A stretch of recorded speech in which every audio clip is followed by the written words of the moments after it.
After 8 months of nonstop negotiation, my administration, a ceasefire and a hostage deal has been reached by Israel and Hamas, the elements of which I laid out in great detail in May of this year. This plan was developed and negotiated by my team and will be largely implemented by the incoming administration. That's why I told my team to keep the incoming administration fully informed, because that's how it should be, working together as Americans. This will be my final address to you from the American people, from the Oval Office, from this desk as president. And I've been thinking a lot about who we are, and maybe more importantly, who we should be. Long ago in New York Harbor, an iron worker installed beam after beam, day after day. He was joined by steel workers, stonemasons, engineers. They built not just a single structure, but a beacon of freedom. The very idea of America was so big, we felt the entire world needed to see. The Statue of Liberty, a gift from France after our Civil War. Like the very idea of America, it was built not by one person, but by many people, from every background and from around the world.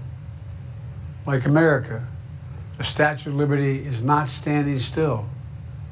Her foot literally steps forward atop a broken chain of human bondage. She's on the march, and she literally moves. She was built to sway back and forth to withstand the fury of stormy weather, to stand the test of time because storms are always coming. She sways a few inches, but she never falls into the current below. An engineering marvel. The Statue of Liberty is also an enduring symbol of the soul of our nation. A soul shaped by forces that bring us together and by forces that pull us apart. And yet through good times and tough times, we've withstood it all.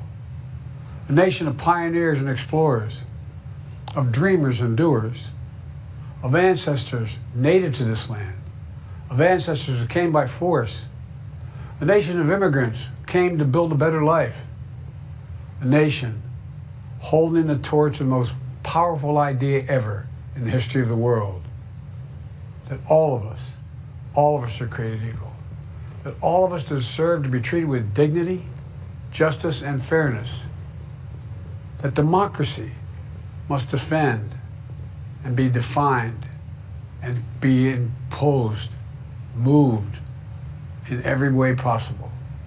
Our rights, our freedoms, our dreams. But we know the idea of America, our institution, our people, our values that uphold it are constantly being tested. Ongoing debates about power and the exercise of power, but whether we lead by the example of our power or the power of our example, whether we show the courage to stand up to the abuse of power or we yield to it. After 50 years at the center of all of this, I know that believing in the idea of America means respecting the institutions that govern a free society, the presidency, the Congress, the courts, a free and independent press, institutions that are rooted, they just might not reflect the timeless words, but they echo the words of the Declaration of Independence. We hold these truths to be self-evident. Rooted in the timeless words of the Constitution, we the people. Our system of separation of powers, checks and balances, it may not be perfect, but it's maintained our democracy for nearly 250 years, longer than any other nation in history that's ever tried such a bold experiment. In the past 4 years, our democracy has held strong, and every day I've kept my commitment to be president for all Americans through one of the toughest periods in our nation's history. I've had a great partner in Vice President Kamala Harris. It's been the honor of my life to see the resilience of essential workers getting us through a once-in-a-century pandemic, the heroism of service members and first responders keeping us safe, the determination of advocates standing up for our rights and our freedoms instead of losing their jobs to an economic crisis that we inherited millions of Americans now have the dignity of work. Millions of entrepreneurs and companies creating new businesses and industries, hiring American workers, using American products. And together, we've launched a new era of American possibilities. One of the greatest modernizations of infrastructure in our entire history, from new roads, bridges, clean water, affordable high-speed internet for every American. We invented the semiconductor, smaller than the tip of my little finger, and now it's bringing those chip factories and those jobs back to America where they belong, creating thousands of jobs. Finally, giving Medicare the power to negotiate lower prescription drug prices for millions of seniors.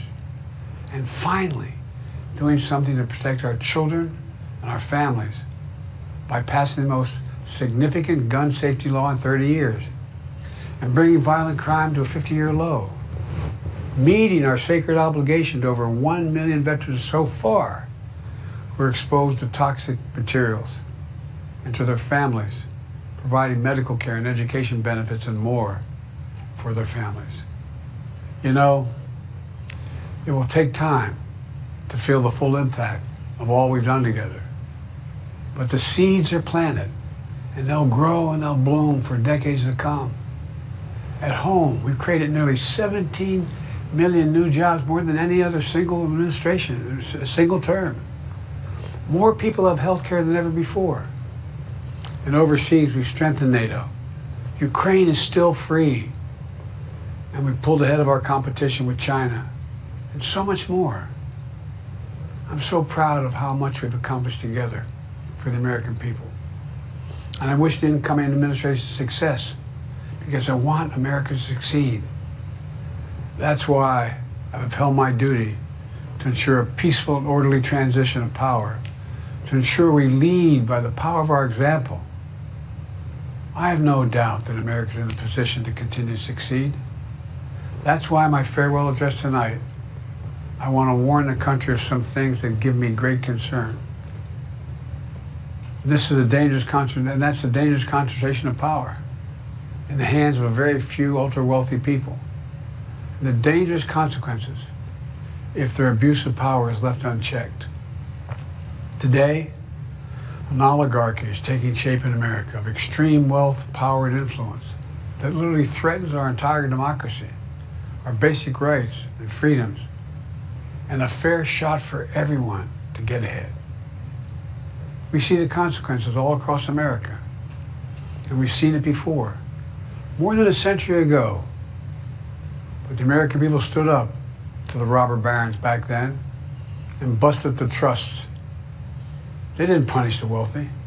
They just made the wealthy play by the rules everybody else had to. Workers want rights to earn their fair share. You know, they were dealt into the deal, and it helped put us on a path to building the largest middle class, the most prosperous century any nation in the world has ever seen. And we've got to do that again. In the last 4 years, that's exactly what we've done. People should be able to make as much as they can, but play by the same rules, pay their fair share of taxes. So much is at stake. Right now, the existential threat of climate change has never been clearer. Just look across the country, from California to North Carolina. That's why I signed the most significant climate and clean energy law ever in the history of the world, and the rest of the world is trying to model it now. It's working, creating jobs and industries of the future. Now, we've proven we don't have to choose between protecting the environment and growing the economy. We're doing both. But powerful forces want to wield their unchecked influence to eliminate the steps we've taken to tackle the climate crisis, to serve their own interest for power and profit. We must not be bullied into sacrificing the future of our children and our grandchildren. We must keep pushing forward and push faster. There's no time to waste. It's also clear that American leadership in technology is an unparalleled source of innovation that can transform lives. We see the same dangers of the concentration of technology, power, and wealth. You know, his farewell address, President Eisenhower spoke of the dangers of the military-industrial complex. He warned us then about, and I quote, the potential for the disastrous rise of misplaced power, end of quote.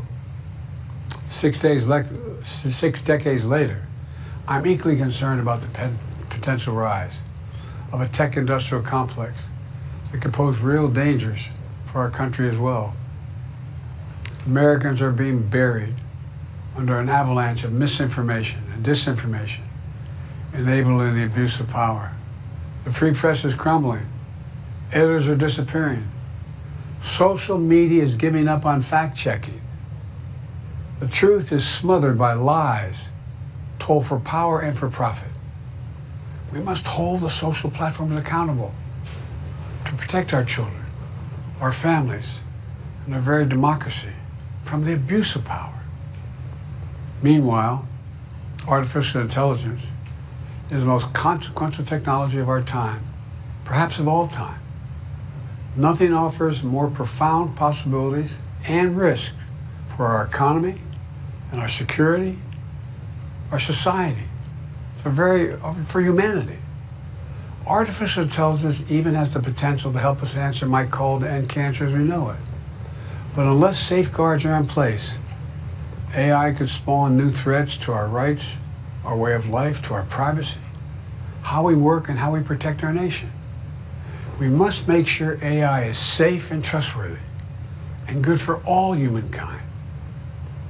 In the age of AI, it's more important than ever that the people must govern.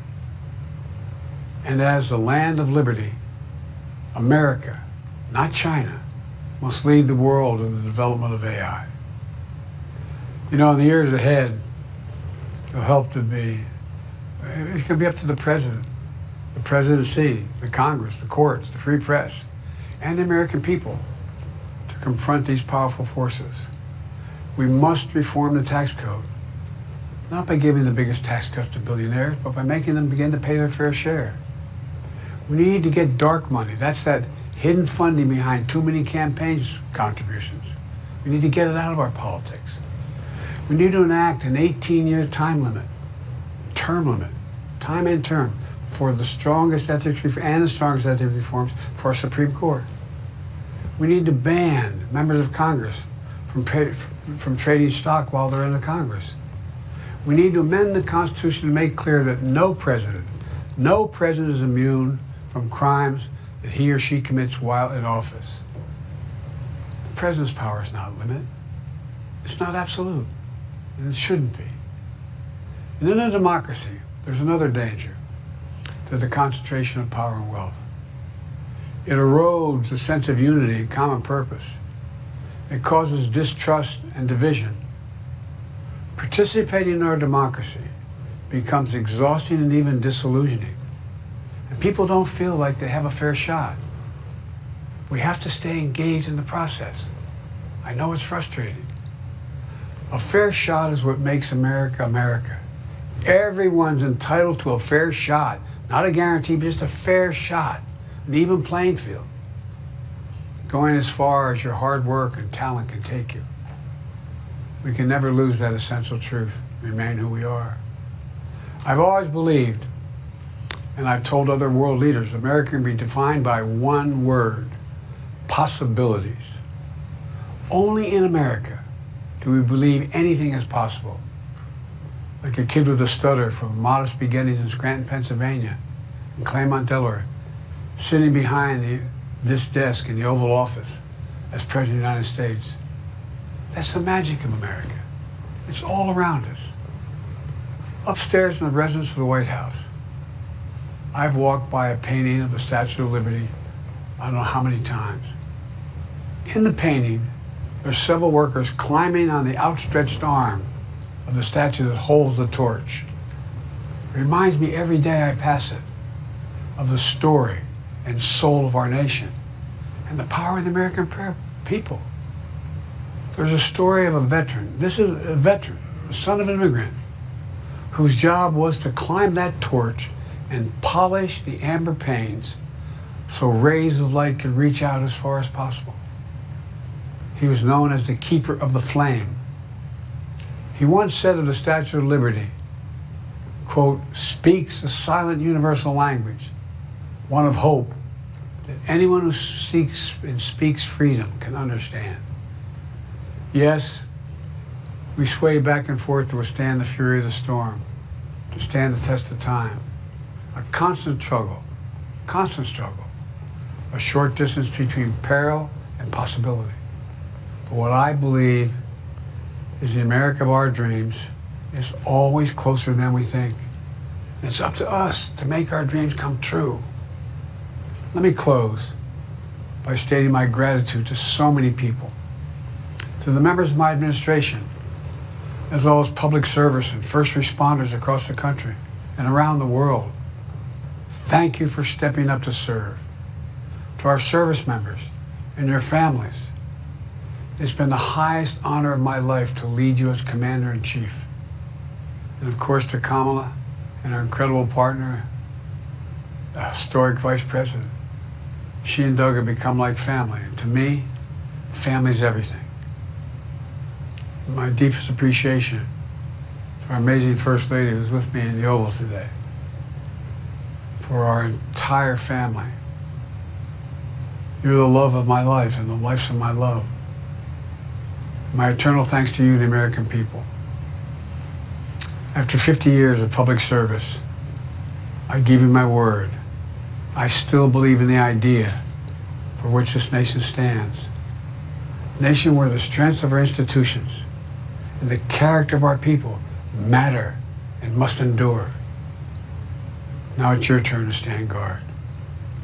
May you all be the keeper of the flame. May you keep the faith. I love America. You love it too. God bless you all. May God protect our troops. Thank you for this great honor.